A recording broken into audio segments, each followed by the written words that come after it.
finding quick meals in the summertime is a real plus. And this can either be a meal or it can be a side dish. We're going to do summer quesadillas, which are going to involve a lot of the things that you're going to be pulling out of your garden at this time. So I'm going to start with 2 cups of corn.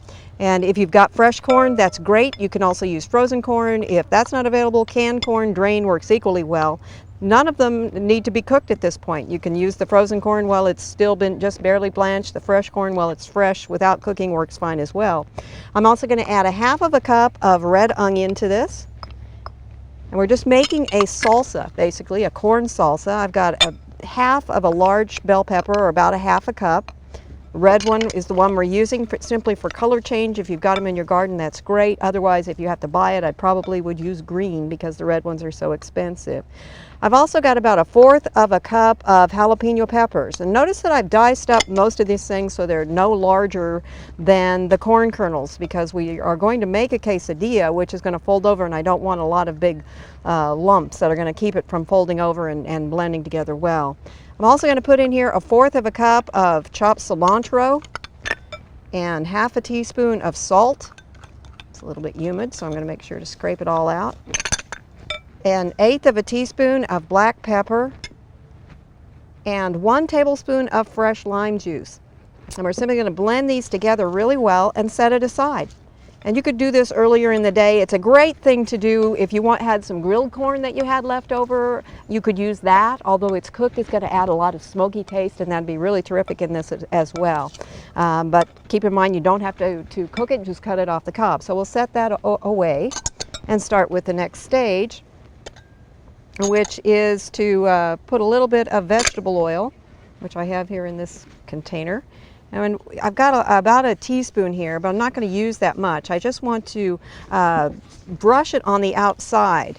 And that's going to add a little bit of that oil flavor without adding a lot of oil, but it's also going to help give it a little bit more crispness than we would get if we just sprayed the pan with a non-stick vegetable spray. So this is a little bit of oil, well worth the sacrifice here. And we're going to put this in our pan, and we're going to let that cook for about 30 seconds. Okay, I've got a can of black beans. Now you could use pinto beans if you wanted. It's basically going to be about 2 cups. And I mash them, but not completely. Again, I don't mind having a little bit of lumpiness here, but again, you want to make everything so that it's not any bigger than the corn kernel, or you'll have trouble getting everything to stay inside. So we've got the tortilla is cooking. I'm using a large tortilla. Use whole wheat if you can find it. I unfortunately couldn't find it this time. So I'm using just a flour tortilla.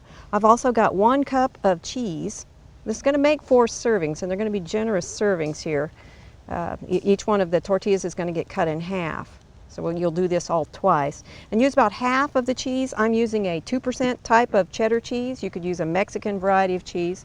And then come back with the salsa you just made and try and put that on the top of this. Staying more towards the edge here will help it fold over a little bit better. Somewhere between 1/3 to 1/2 cup. And we'll serve some more over the top of it later, so don't feel like we're going to lose out on it. And then fold the top over here. See if I can grab it a little better. And we're going to let this cook for 3 to 4 minutes. You don't have to cook this a real long time, just a couple of minutes on each side, and it crisps up nicely and turns a nice brown to it.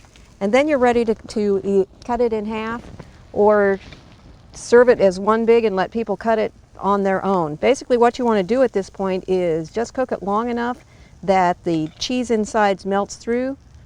And you may want to warm the black beans up a little bit so that they heat through a little bit more quickly. But there you go. Very quick, super good. Makes a great meal or a side dish. For Oklahoma Gardening, this is Barbara Brown with Summer Quesadillas.